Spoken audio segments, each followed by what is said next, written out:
In the spring of 1829, a tenant farmer plowing the fields near the Delaware, Maryland border made a discovery that would drag one of America's darkest secrets into the light. His horse suddenly broke through soft earth, exposing a buried wooden chest. Inside lay human remains, bones yellowed with time, a skull scarred with unmistakable signs of violence. But this was no isolated grave. Within weeks, investigators uncovered at least 7 more bodies on the same property, 3 of them children. All victims of a woman whose name had long been whispered across the Delmarva Peninsula like a curse, Martha Patty Cannon. For nearly 2 decades, Cannon ruled as one of the most feared criminals in American history. Historians now call her network the Reverse Underground Railroad, a brutal enterprise that kidnapped free African Americans and escaped slaves, selling them back into bondage in the Deep South. But human trafficking was only part of her legacy. Patty Cannon was also a killer, ruthless and cold-blooded, eliminating rivals, silencing witnesses, and murdering children when they threatened to expose her. Court records from Sussex County, Delaware, show she was formally indicted for 4 murders, yet witnesses swore the true number exceeded 20. Before we continue with the chilling story of Patty Cannon and her reign of terror along the Mason-Dixon line, I want to hear from you. Where are you listening from tonight? Her criminal empire reached far beyond Delaware, stretching from Philadelphia to the Mississippi Delta. Drop your city or state in the comments below. I love seeing how far our community of history seekers has spread. And don't forget, hit subscribe and ring that bell so you never miss these deep dives into the darkest corners of America's past. The discovery of those buried remains would unravel a conspiracy that had operated unchecked for years, protected by jurisdictional loopholes, racial prejudice, and the simple fact that most of Cannon's victims belonged to communities that white society chose to ignore. The setting itself made her power possible. In the early 1800s, the crossroads town now called Reliance sat at the meeting point of 3 jurisdictions, Sussex County, Delaware, and Caroline and Dorchester counties in Maryland. That borderland gave criminals the perfect advantage. They could slip across state lines to evade arrest. Locals called the place Johnson's Crossroads, after the tavern that would soon serve as the headquarters of America's most notorious kidnapping ring. The geography was equally complicit. Dense pine and oak forests stretched endlessly, broken by swampy marshes and hidden clearings where lonely farms dotted the land. The Nanticoke River coiled through the region like a dark artery, offering smugglers a silent route for transporting captives under cover of night. Roads were little more than muddy cart paths, and the nearest towns lay days away by horseback. For criminals, this borderland was paradise. Patty Cannon entered this world around 1790. Records suggest she was born around 1760, possibly under the name Lucretia Patricia Hanley, though her origins were shrouded in mystery. Some accounts claim she was born in Canada and moved to Delaware at 16. What is documented is her marriage to Jesse Cannon, a local farmer whose small homestead straddled the Delaware, Maryland line. They raised at least 1 daughter in what appeared to neighbors to be a modest, unremarkable rural life. Jesse, by all accounts, was a quiet man, tending corn and tobacco, keeping to himself. Their farmhouse, a simple 2-story wooden structure, blended into the countryside. Yet inside, Patty was constructing secret rooms and hidden chambers where captives would one day be imprisoned like cargo. The timing was cruelly perfect. In 1808, Congress had banned the importation of enslaved people from Africa. The effect was immediate and explosive. The value of enslaved labor soared.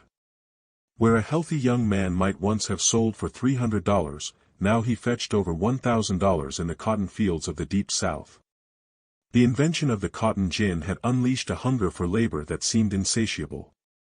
With the transatlantic trade closed, criminals turned inward, toward the kidnapping of free African Americans and the re-enslavement of those who had tasted freedom. The Delmarva Peninsula, with its large and vulnerable free black population, became fertile hunting ground. Freed through emancipation laws or manumission, many worked as farmers, artisans, or laborers, but lived in constant fear. They had no vote, no legal voice against white defendants, and their freedom papers were fragile shields easily ignored. Their disappearances often went unrecorded, their lives treated as disposable.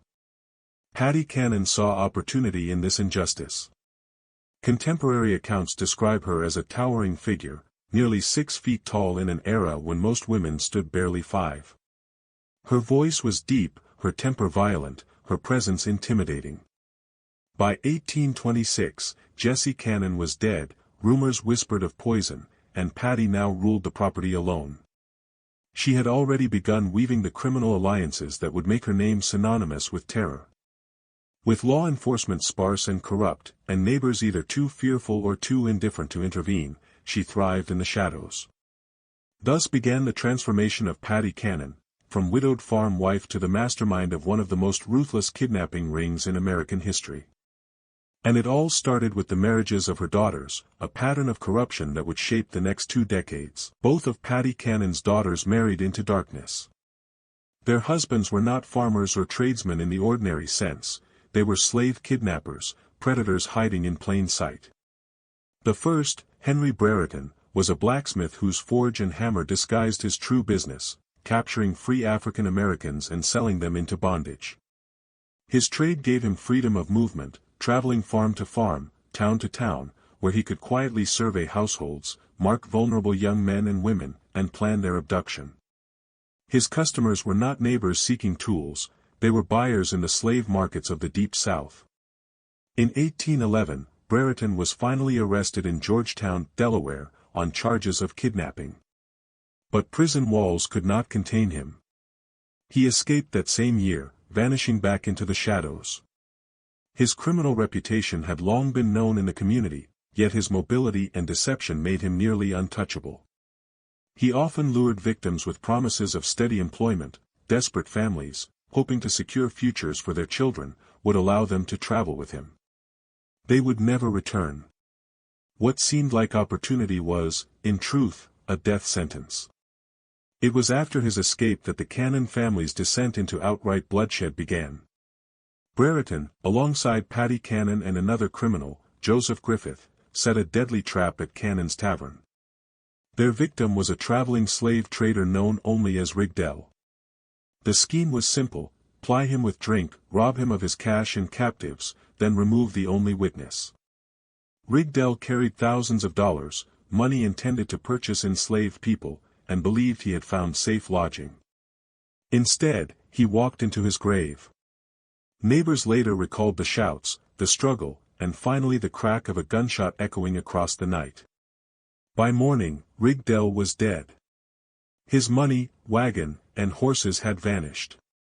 His body was buried hastily on the Cannon property, one of the first, but far from the last, corpses to rot beneath that soil. Griffith and Brereton were captured and hanged in April 1813. Paddy, however, walked free. The law could not touch her, or would not.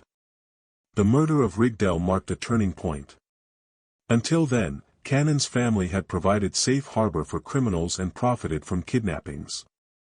Now, they had proven willing to kill.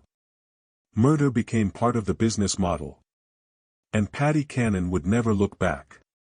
Her daughter remarried, this time to Joseph Johnson, and with him Paddy gained not just another criminal, but a strategist. Johnson was no crude thug. He was a businessman who understood logistics, profit, and the mechanics of organized crime.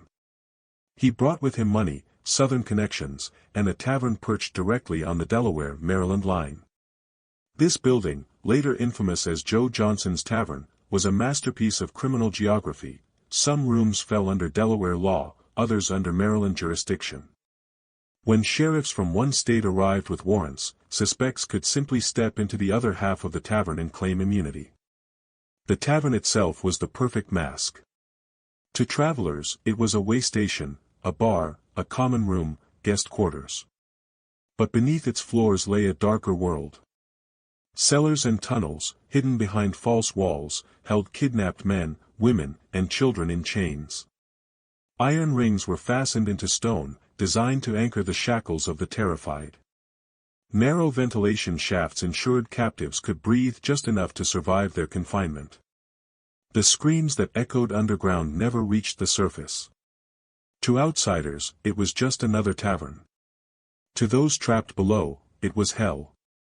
The Cannon-Johnson gang grew into a network of startling diversity. White outlaws like Henry Carr mingled with mixed-race operatives such as John Purnell, a shapeshifter who used multiple names and passed as either a light-skinned black man or a white tradesman, depending on his needs. Even enslaved people, coerced into service, were forced to help capture others. It was a calculated strategy. African American gang members could approach free black families without immediate suspicion. Whites handled negotiations with Southern buyers. Together, they formed a seamless machine of deception and violence. By the 1820s, their reach stretched from Pennsylvania to Louisiana. Buyers in Alabama, Mississippi, and Georgia funneled steady profit into Patty's enterprise. In Philadelphia, Mayor Joseph Watson, a Quaker and outspoken defender of free black citizens, began noticing disturbing patterns. Men and women were vanishing. Families were being torn apart. His investigations traced the disappearances back to the shadowed borderland of the Delmarva Peninsula, and to the name Patty Cannon. In 1825 alone, Watson documented dozens of kidnappings tied to her gang. The targets were not random. They were chosen, carefully, coldly, for their vulnerability. Young adults fetched the highest prices. Children could be trained and exploited for decades. Families in financial distress, individuals desperate for work, those without strong community ties, these were the victims the gang hunted with methodical precision. One voice survives from inside this nightmare. Lydia Smith, a free woman of 25, was kidnapped in 1825. In her testimony, preserved in court records, she described being chained first inside Cannon's house, then moved to Johnson's Tavern, where she languished for 5 months.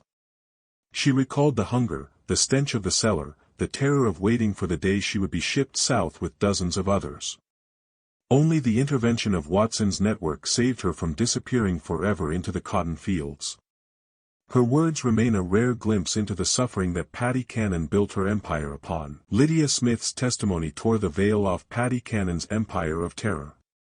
She described the moment she was seized on a lonely road outside Philadelphia, overwhelmed by multiple attackers, and thrown into a wagon. Blindfolded, chained, and jolted across rutted paths for days, she was carried south until the wheels finally stopped at the Delaware, Maryland border. There, she was dragged beneath Patty Cannon's house into a hidden cellar, and realized, with horror, that she was not alone. Dozens were already there. Men, women, even children. All chained. All waiting for the nightmare that lay ahead. Smith painted a picture of hell beneath the floorboards, iron restraints biting into flesh, no sanitation, little food, only darkness broken by candlelight when guards brought scraps to keep captives alive. The psychological torment was as calculated as the physical deprivation. Every prisoner knew their fate, to be stripped of identity, renamed, and sold as property in the Deep South. Documents proving freedom were destroyed, personal belongings burned, and anyone who resisted was beaten until they submitted. In that darkness, hope itself was a form of torture. What made it worse was the complicity of the community above ground. Neighbors knew.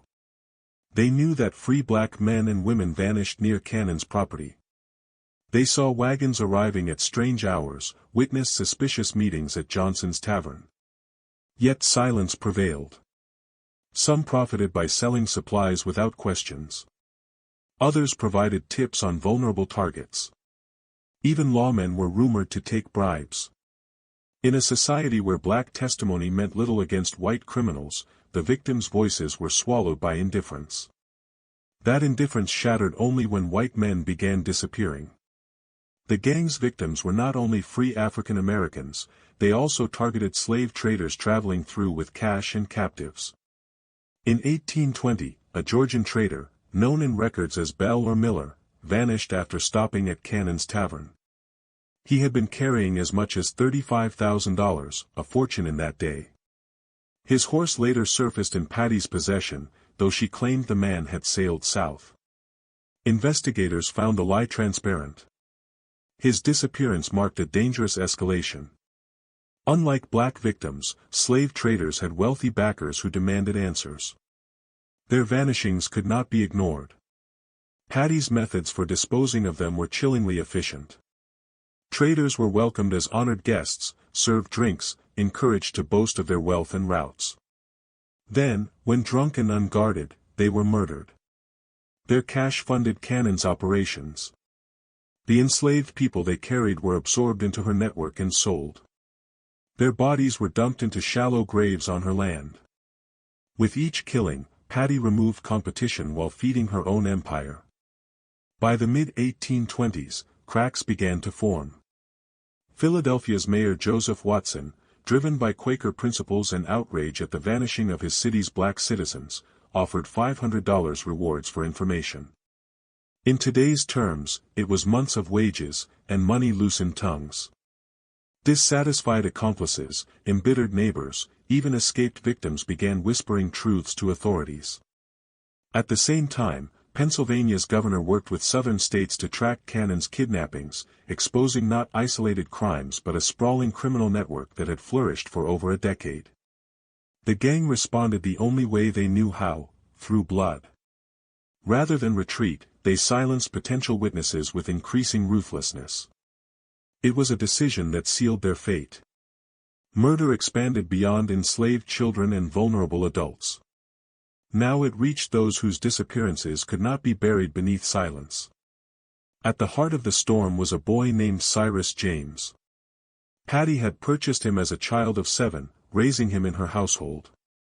As he grew, he was forced into the role of decoy, luring other free black men and women into traps. His life was bound by terror and manipulation, sometimes treated as a favored servant, other times threatened with death or sale to brutal masters if he disobeyed.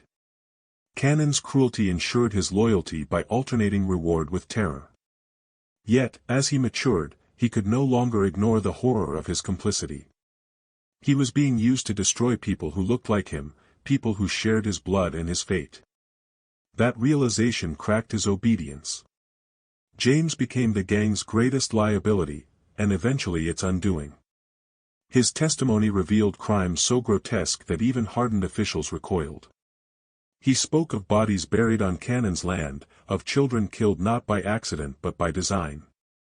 In one account, he described a wounded African-American child carried away in Paddy's apron, never to be seen again.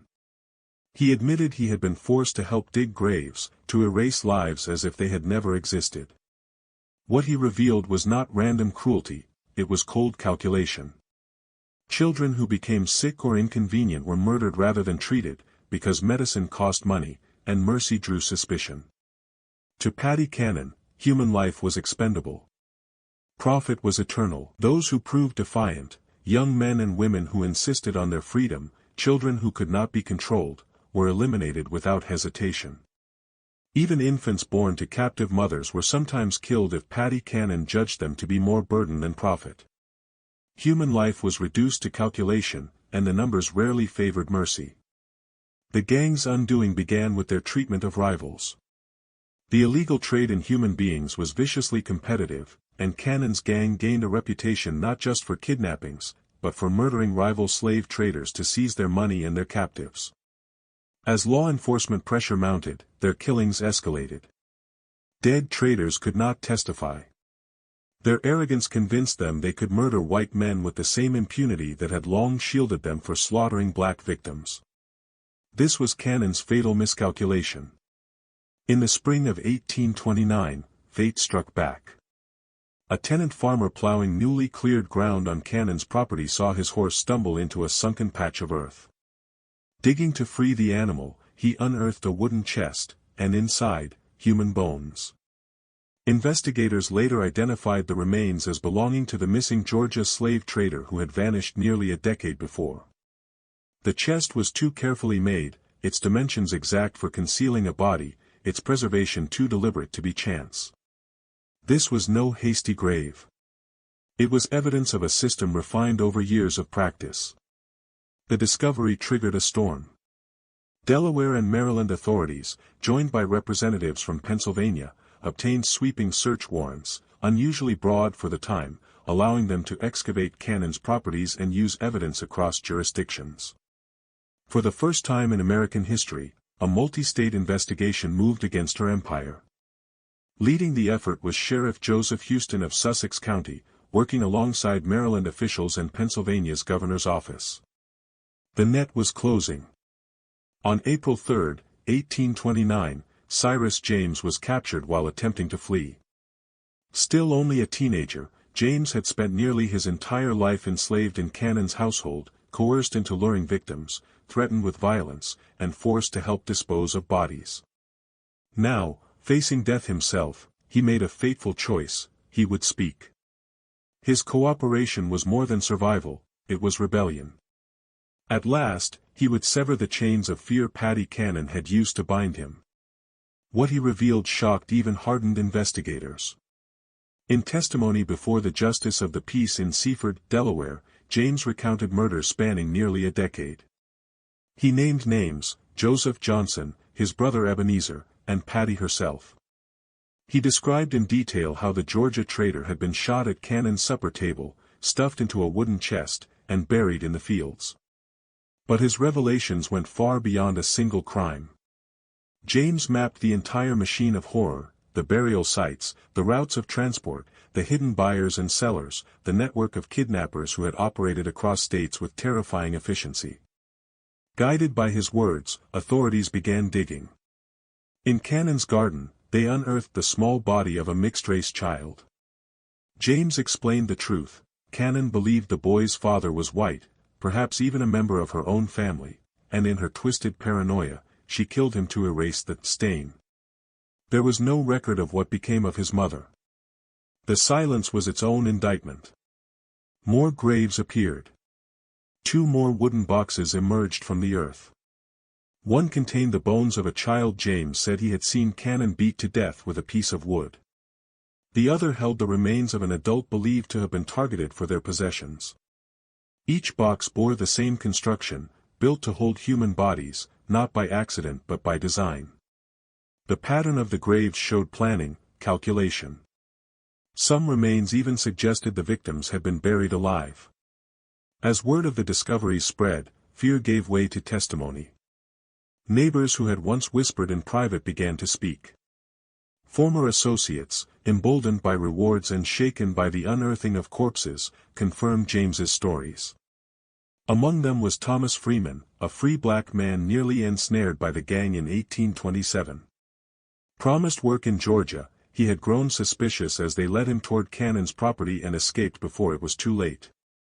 His account corroborated the same methods of deception Smith and others had described: offers of employment, false promises, chains waiting just out of sight. Piece by piece, the empire of silence crumbled. The ground itself betrayed Paddy Cannon, giving up its dead. And with Cyrus James's testimony, the myth of her untouchable power dissolved into undeniable truth. Thomas Freeman's escape and testimony revealed the gang's most insidious weapon: deception. He told investigators how, desperate for work in Philadelphia, he had been approached by a well-dressed man offering generous wages on a Georgia plantation. Transportation, he was told, would be free. It all seemed legitimate, until halfway through the journey, when contradictions crept into his escort stories. Sensing danger, Freeman slipped away during a rest stop, hiding in the woods for days before finally making it back to Philadelphia. His survival, and his words, gave authorities chilling insight into how countless others had been lured into Paddy Cannon's trap.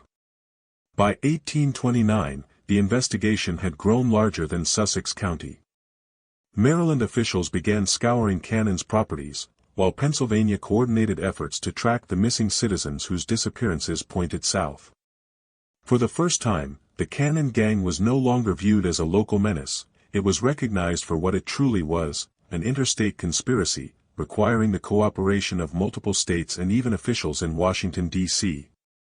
In many ways, the hunt for Paddy Cannon became a blueprint for the federal fight against organized crime that would follow a century later.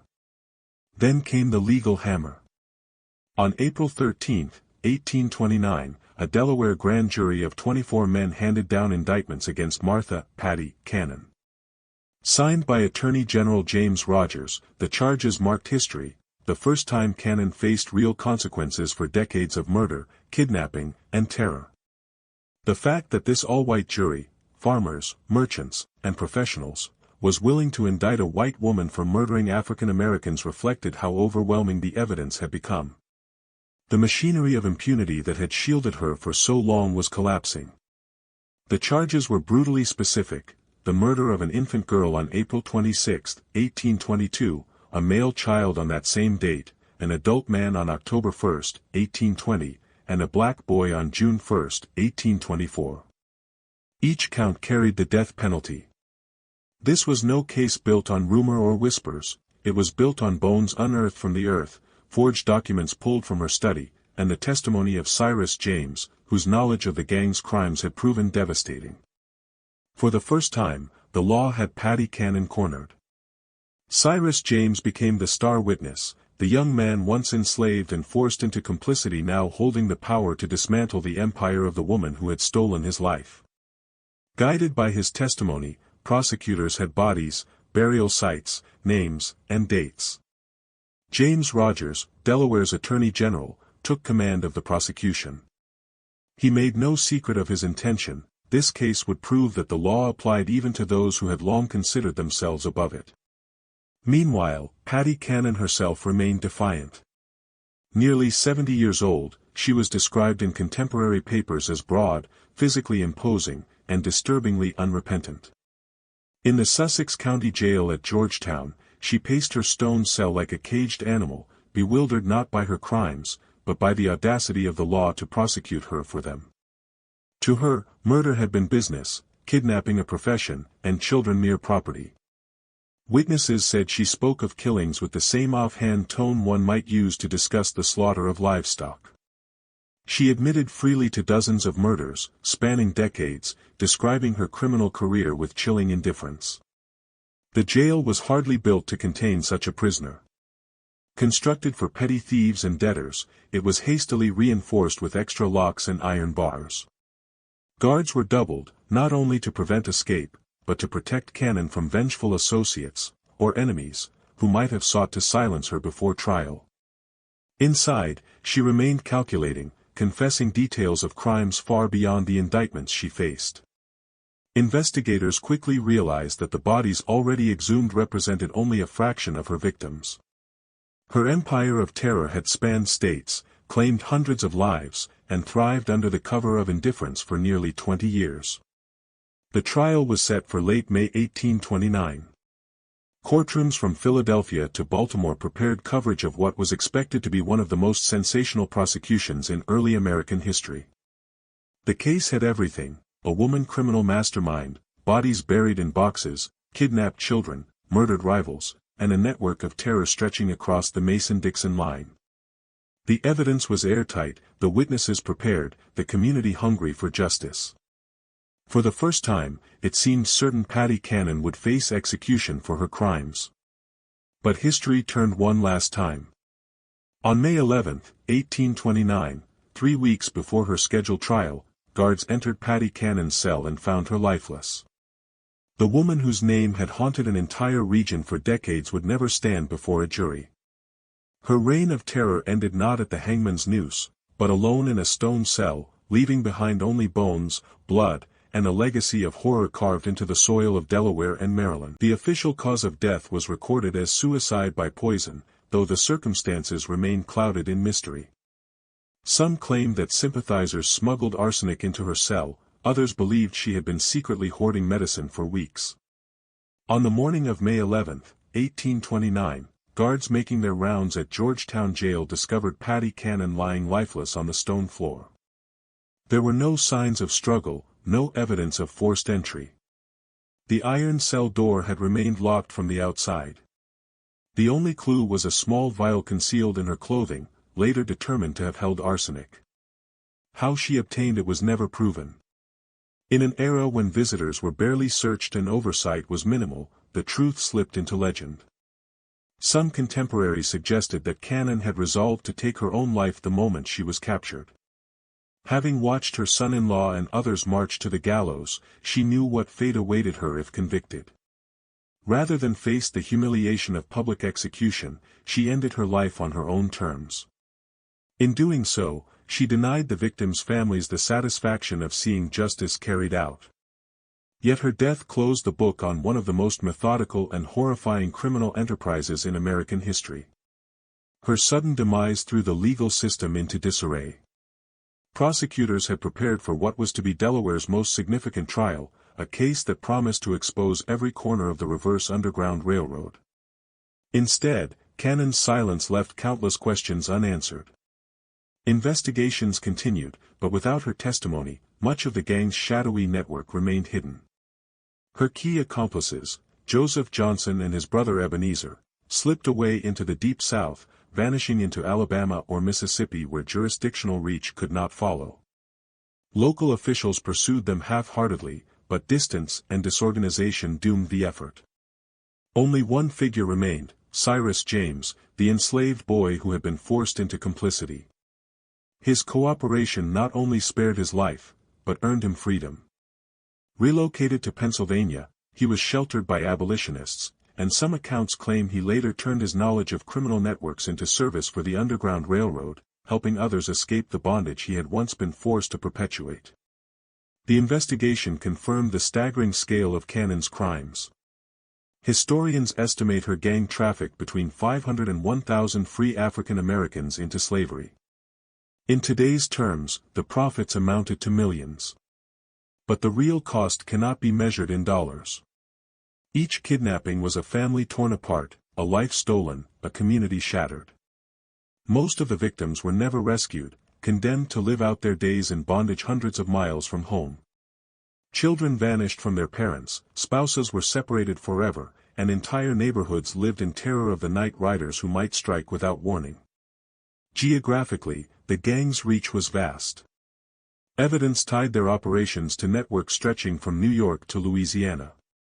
What Cannon had built was not an isolated ring of kidnappers, but part of a much larger shadow economy feeding on the vulnerabilities of free black citizens. It was the dark mirror of the Underground Railroad, the reverse Underground Railroad, dragging the free back into chains while others fought to bring the enslaved toward liberty. Even in death, Cannon's story remained grotesquely sensational. She was buried first in the jailyard cemetery, unceremoniously and without marker.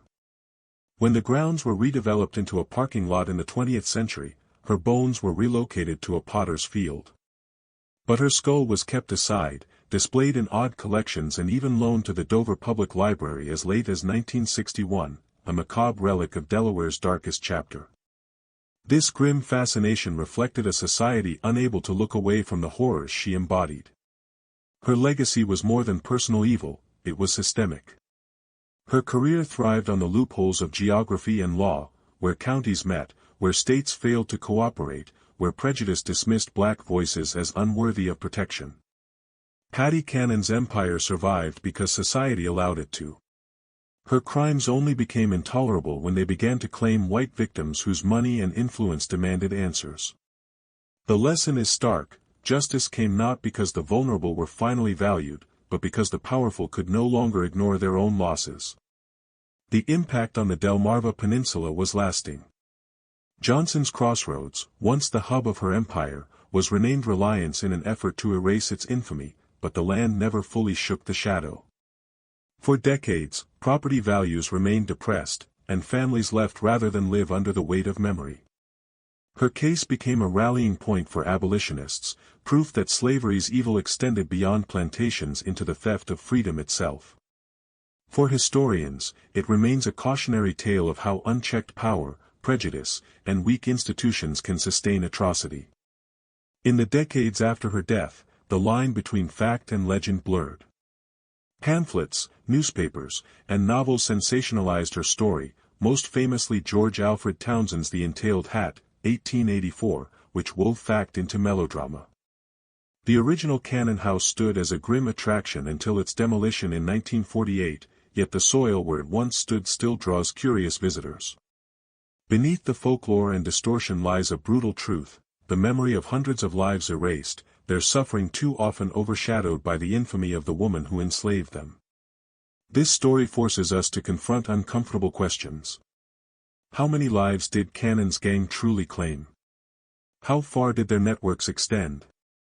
And how much did society know, and choose to ignore? The evidence suggests her operations were part of a sprawling system of human trafficking that stretched well beyond Delaware's borders. Many answers may never be uncovered. But remembering this story ensures that the silence of her victims does not endure forever. What do you think? Do you believe the full scope of Patty Cannon's empire was ever truly revealed? Or were her confessions and the bodies unearthed only the surface of something far larger? Share your thoughts below. And if you want more journeys into America's hidden terrors, subscribe, hit the bell, and keep this history alive.